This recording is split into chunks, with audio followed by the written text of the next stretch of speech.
What if I told you that some of the most bizarre scams in history didn't involve fake people or fake companies, but entire countries? Not just forged passports or sketchy government IDs, but actual nations, created out of thin air, used to scam millions. They had flags, presidents, even embassies. And in some cases, they got recognized by real countries too.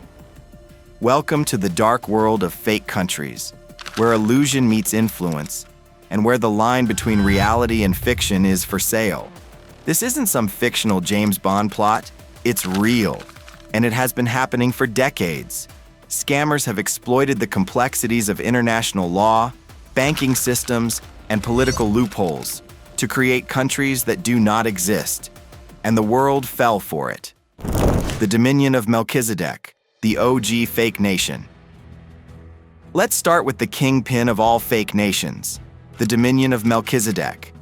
It sounds biblical, and that's probably the point. Founded in the early 1990s by a man named Mark Pedley, aka Branch Vinedresser, yes, really. This country claimed random islands in the Pacific and even land in Antarctica. It had everything a country needs, on paper, passports, government departments, even an official seal. But none of it was real. And yet, people fell for it. The Dominion of Melchizedek issued over 300 fake banking licenses. Banks registered under this non-existent nation scammed people in countries like Russia, Indonesia, and even the US. In 1991, a Melchizedek-licensed bank in California tried to register with the FDIC. When authorities investigated, they found it wasn't even a real bank, let alone a real country. But it gets even weirder. This fake nation managed to get informal recognition from real countries like the Central African Republic, likely due to bribes or confusion. Other notable fabricated nations, the Republic of Poyais. Let's rewind to the 1820s. A Scottish con man named Gregor MacGregor claimed he was the prince of a Central American paradise called Poyais. He said it had fertile land, gold-rich rivers, and a booming economy. He even printed guidebooks, maps, and currency. Investors in London bought it, literally.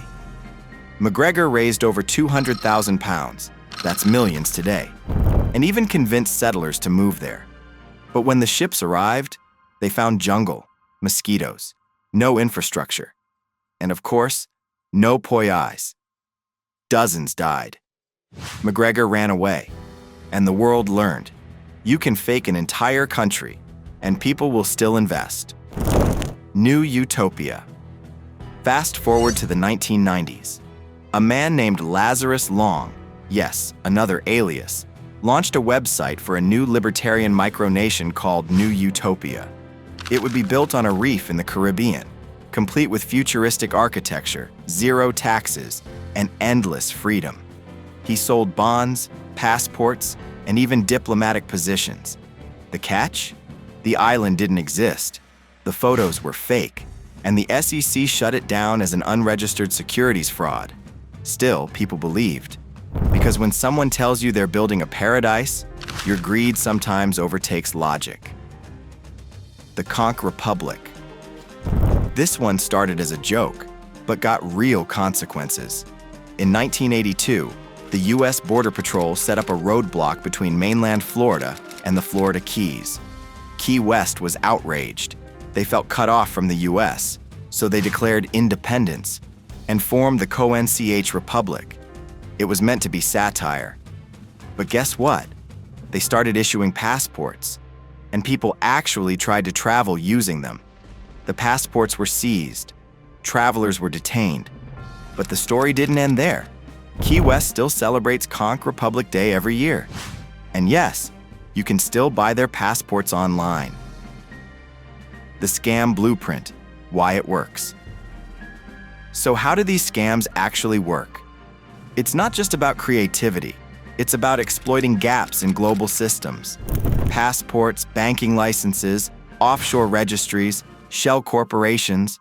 Many of these rely on trust, not investigation. If a document looks legit, it's often treated that way. Scammers exploit that. They build fake embassies, fake websites, fake diplomatic corps. They print passports using official templates, and people use them to open bank accounts, get visas, and even travel.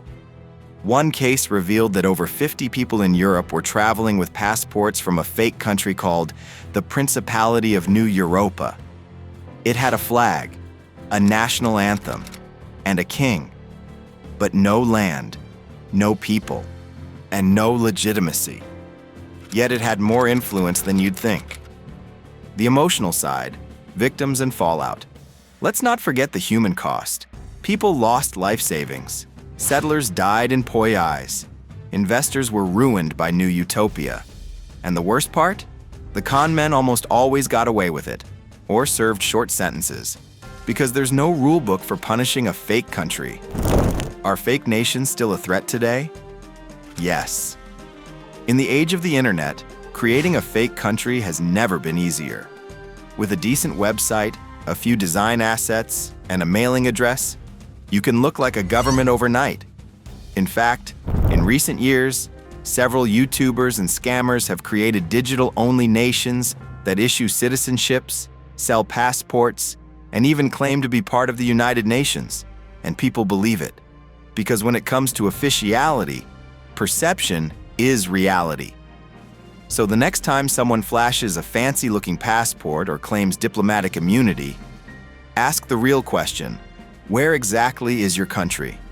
Because in this world, if a country can be faked, anything can be. Like if this blew your mind. Share if you've never heard of these scams before, and comment which fake nation shocked you the most. Subscribe for more stories that peel back the curtain on the unseen world. The truth is out there, and it's stranger than fiction.